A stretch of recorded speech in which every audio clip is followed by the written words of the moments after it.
Hey y'all, so I asked a whole bunch of people on social media today if anybody would be interested in hearing my labor and delivery story and how everything went. Everybody meet Miss Charlie. She's just the sweetest little chicken nugget head ever. Say hi! Oh goodness. Okay, she likes to be on her belly, so we'll do this. Okay, so I'll probably do another video talking about my pregnancy and then just any complications I had with that and stuff that goes along with it. But for this video, it's just gonna be strictly about from the time I went into the hospital from the time I left. I'm not trying to become big or anything on YouTube, but if you want to subscribe and like this video, that'd be great. Okay, so first things first is I was induced for medical reasons. I have a blood disorder. It's called factor V Leiden. And basically, I can clot super easy. I mean, I actually got a blood clot after birth. I'll talk about that too. But, yeah. So I was on Lovenox, which is an injectable blood thinner, for the first part of my pregnancy until about 36 weeks. And then I was on heparin for the rest of my pregnancy. And it was also an injectable too. So that was fun. So the moment I found out I was pregnant, I was only about 4 to 5 weeks, and I was super excited, and I found out I had to do injectable blood thinner. So that sucked, but I was still excited. So that's why I had to be induced, was because just to manage the blood clots and the blood thinners. So I went in at 5 o'clock to the hospital to get induced. And I was not dilated at all. I was effaced, I guess, because she could feel her head, so I was thinned out, but I wasn't dilated. So I did have to go in with Cervidil, and I guess I'm just gonna say I'm gonna be very graphic, like I'm not gonna hold anything back, but Cervidil is almost like a tampon sort of, but it goes up into your cervix and then it lays sideways, I think. And I guess it softens your cervix so you can start dilating. So I was on that for, I think it was 12 hours. I think I got it in at 5 and I got it in at 8 and I took it out at 8 in the morning. Yeah. So after Cervidil came out, I think I was maybe a 2. I wasn't even that far along, but I had already started having contractions, and Cervidil is known to give you pretty strong, intense contractions pretty early, so I experienced it. So about an hour after it was taken out, hour and a half, they came in and started me on Pitocin, and also I had water and all that being put into my IV, fluids, whatever. So I had dilated to about a 4, and while on Pitocin, and I'm a baby. I can't handle pain at all. And I was just in so much pain, so I asked for an epidural. About an hour after, when you get an epidural, you have to do a whole nother bag of fluids before they bring it into you. Oh goodness. So I did. It took about an hour. They came in and gave me my epidural. It does not hurt. I've heard horror stories of epidurals hurting before, but to me, the worst part was the numbing. It felt like a bee sting. And then when they put the catheter in for the epidural, you don't feel it. It actually kind of felt good when they put the medicine in and it was cold, because you're so hot. I was so hot and just tense up, and then that cold sensation goes through your spine, and it felt amazing. What is wrong with you? She's not feeling it.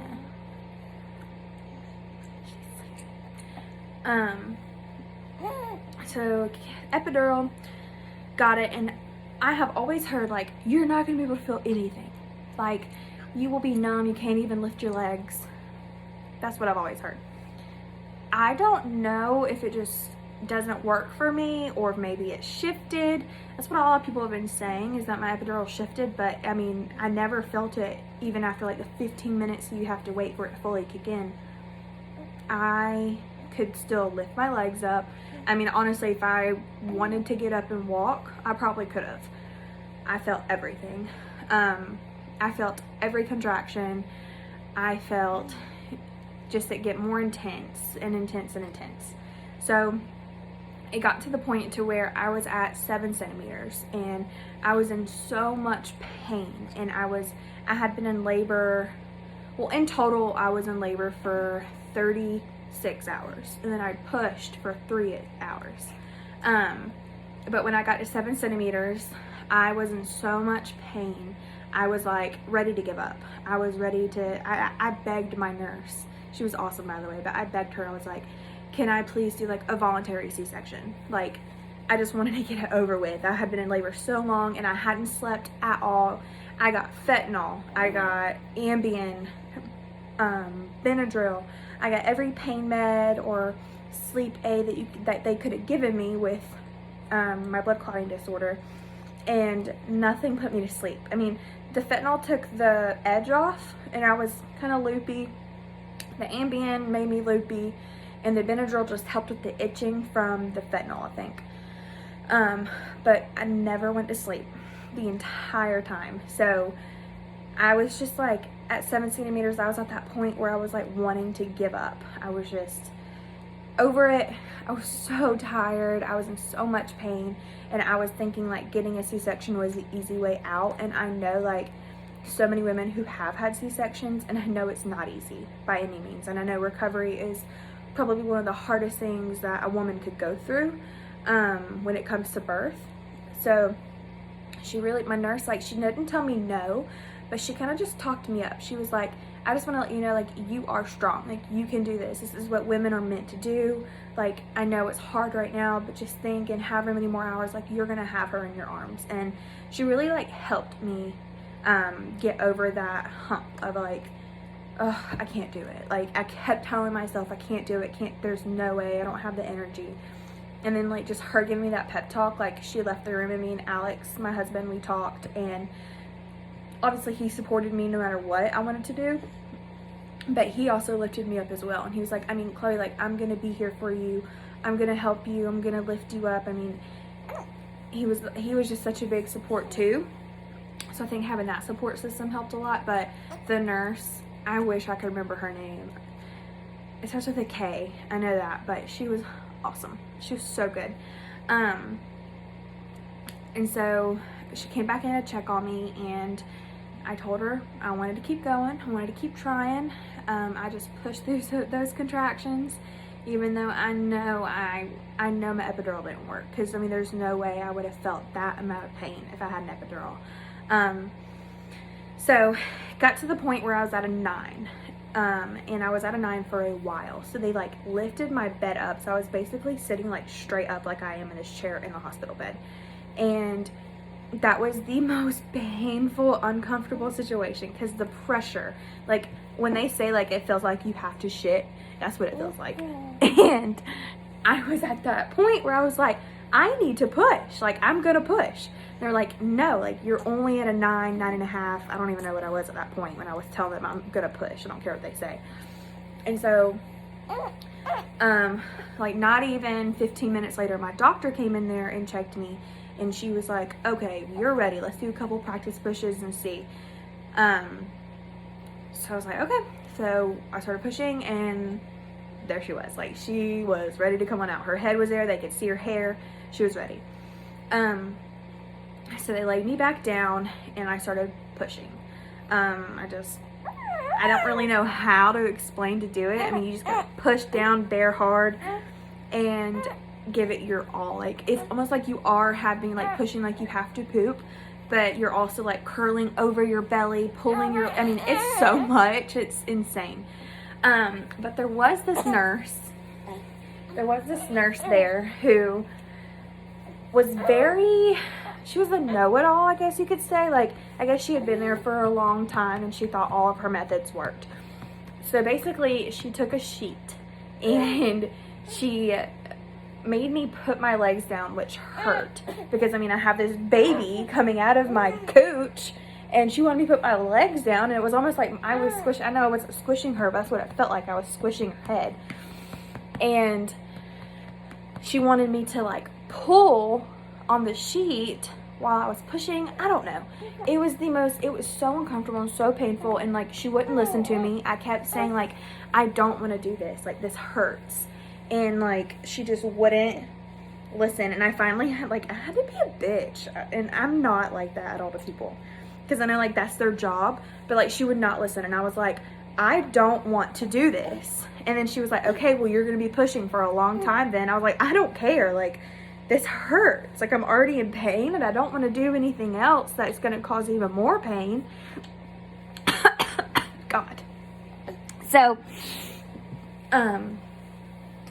we put my legs back up in the stirrups and I pushed for 3.5 hours. And I was so tired. Every push after I got done pushing, I wasn't focused on my breathing. I wasn't focused on anything except like getting her out because I was hurting so bad. Every time I pushed, I just like could feel my eyes go in the back of my head and I passed out every time. The only thing that would wake me up was feeling the contraction coming for me to push again. The moment I started feeling it, it woke me right up. And then I started pushing, and the moment I got done, passed back out. I don't even know how many times I pushed, but I know it was a lot, and I was exhausted. So it got to the point to where, I mean, she was crowning. I felt what they all say, the ring of fire. I felt it all. And my doctor like had to put her fingers in around her head to try to get it out. It literally felt like I was being like stabbed with a hot iron. Like it hurt so bad. But I mean, she had to get her out. And then once I felt her shoulders come out of me, it was like it was over with. I mean, all the pain, all of the just pressure, everything that I had been feeling was gone. I mean, once she was out, it went away. So it was kind of like, whoa, like I was just in this much pain. Now that it's out, like she was out, it stopped. And it was like a huge relief. Like it's almost like if you're super constipated and you've been pushing forever and you're about to give up, and you like push one more time and your turd comes out. And that was her, my little turd. She came on out and it felt great. But I was so tired from pushing and being in labor that I don't remember anything really except feeling her come out and then just me being relieved. And then after that, everything was kind of blacked out. Like I have videos of her first cry. I don't remember it. I do not remember hearing it. I have pictures of Alex cutting the umbilical cord. I didn't get to see it. I mean, even if I did see it, I don't remember seeing it because I was just out of it. I was told that I FaceTime people afterwards or during. I have my friend Maddie. She was on FaceTime like right after I had her and like posted a thing on Instagram. I don't remember that. I don't remember FaceTiming her at all. Like it really sucks because I was so exhausted that I didn't truly get to enjoy like the feeling of having a baby like put on me for the first time. Like I remember her weight being on me and her coming out of me and then them hitting her on me, but I don't remember hearing her first cry. I don't remember them telling me her weight, telling me her length. Like I literally don't remember anything. Another thing that I will say, and this is how I know my epidural didn't work, is typically when you rip, I had a 2nd-degree tear, you get stitches and you shouldn't feel it if you have an epidural because you're numb. I felt it. I felt everything. The doctor who delivered me, she wasn't my doctor. She wasn't my favorite, but I mean, she was just there to do her job. But I kept saying like, that hurts. And she kept telling me, you don't feel it. You don't feel it. And I'm like, yeah, I do. Like every time she put the needle through and then pulled it tight, I felt it. That sucked. I'd never had stitches before, so I didn't know what to really expect on that. So that was a new feeling. But yeah, so we got her all cleaned up. And then they brought her over, back over to me, and I just remember, like, I remember holding her, but I don't remember anything. I really don't remember anything. And then Alex took her because they had to, like, get me cleaned up. So I stood right up. The doctor was like, oh, I can help you. I'm like, I'm good. Like, I'm fine. Stood right up. We went to the bathroom, went pee, got cleaned up, came back, sat down. Alex's mom brought me Chick-fil-A breakfast. It was amazing. It's the best thing I had ate since when his aunt brought me Wendy's. His aunt brought us Wendy's before I had, like, the cutoff of no more eating, and then I didn't eat again until I ate Chick-fil-A. So, like, almost 2.5, 3 days basically. I don't know how long. 36 hours? I don't know. So then we ate, and I started feeling a little bit better. I was so thirsty, and I didn't know what I wanted to drink. I had a Coke, a sweet tea, a water. I think I had a juice. I don't remember. I had so many things to drink. And then they came in and were like, okay, we're gonna move you over to the postpartum room. And I was like, okay, great, like, I can get some sleep. Well, they don't have a nursery at the hospital I delivered at. So she was in the room, which is fine. I mean, at first, before even I gave birth, I was like, I'm not sending her in the nursery. Like, I just had her. She's my responsibility. She's my baby. I'm not just gonna, here, take her. Like, that's selfish to me. But afterwards, like, I get why people do it. Like, I was so tired. Me and Alex both were so tired. Like, we needed sleep. And I mean, we really couldn't.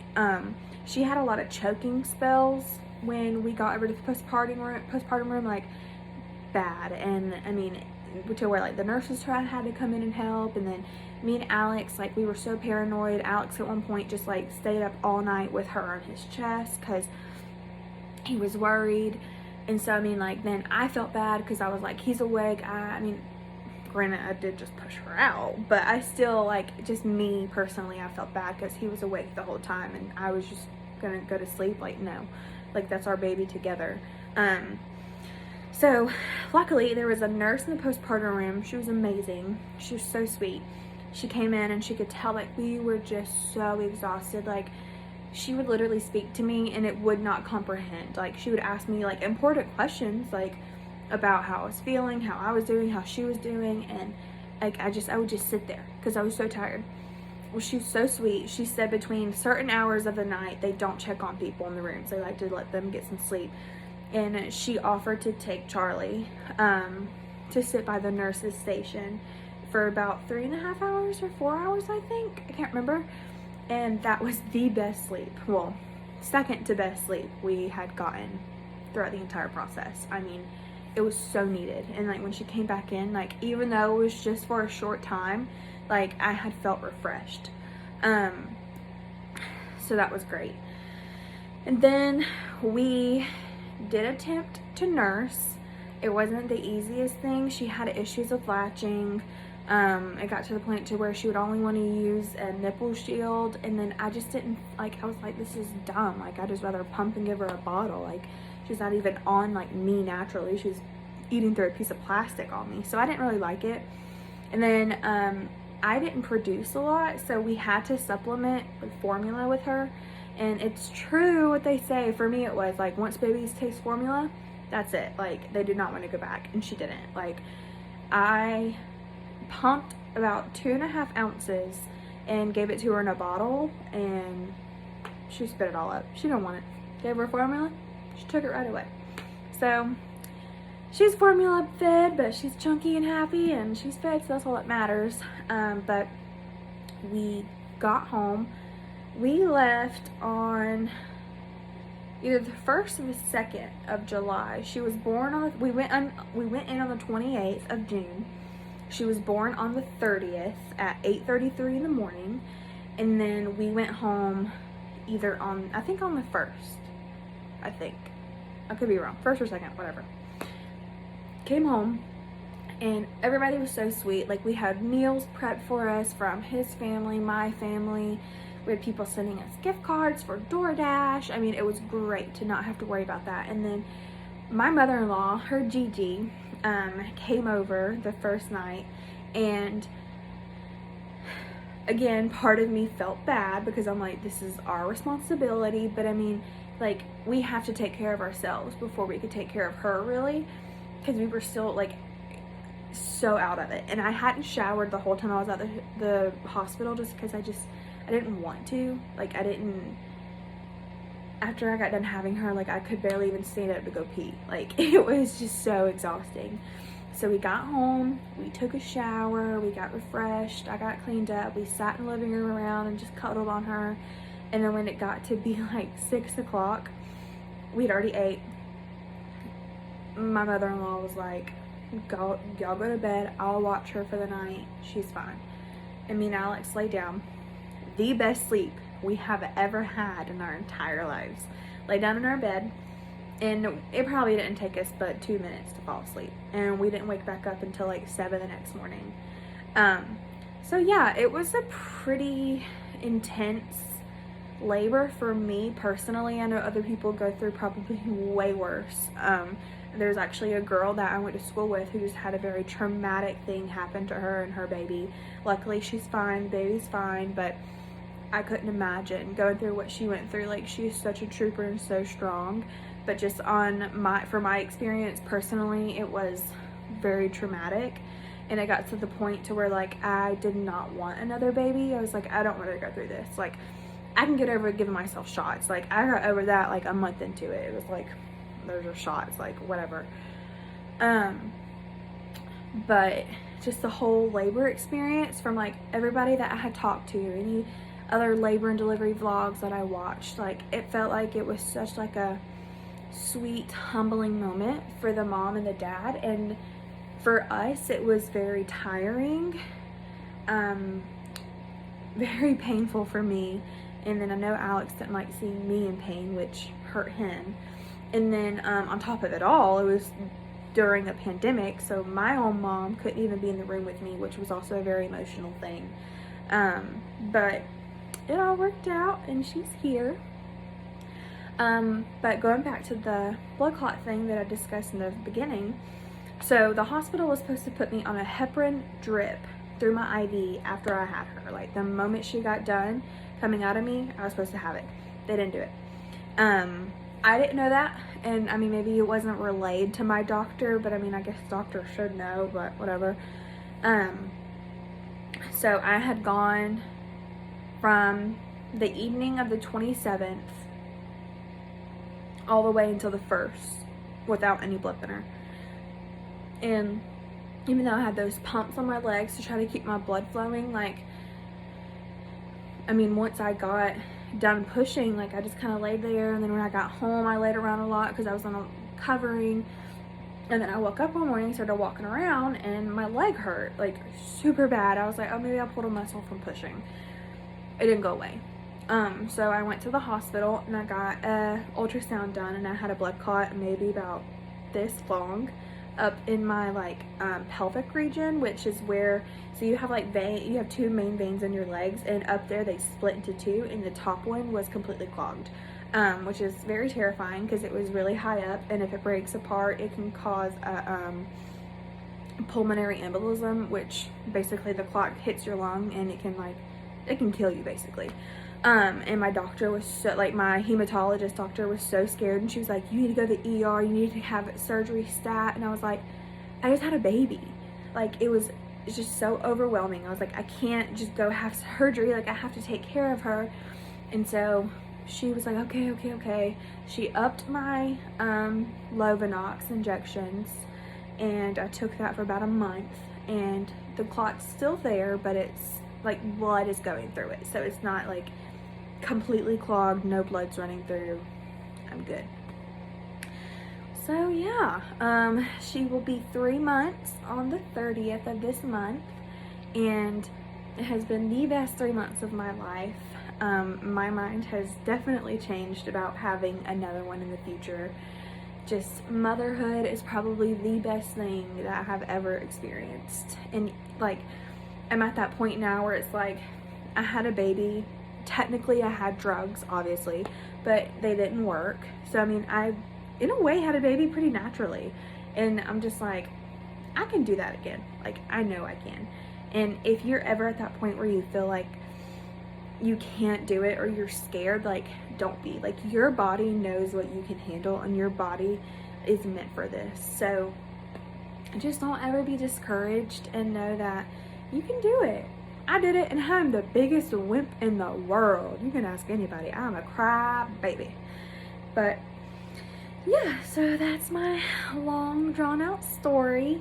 Thank you everybody who said you wanted to hear it. I would love to hear your experience. If you do watch this and want to message me on Facebook, or I'm going to put this on YouTube, so I think you can message on YouTube, or comment. I know you can comment. I don't know about messaging. Just let's compare our stories, and you tell me.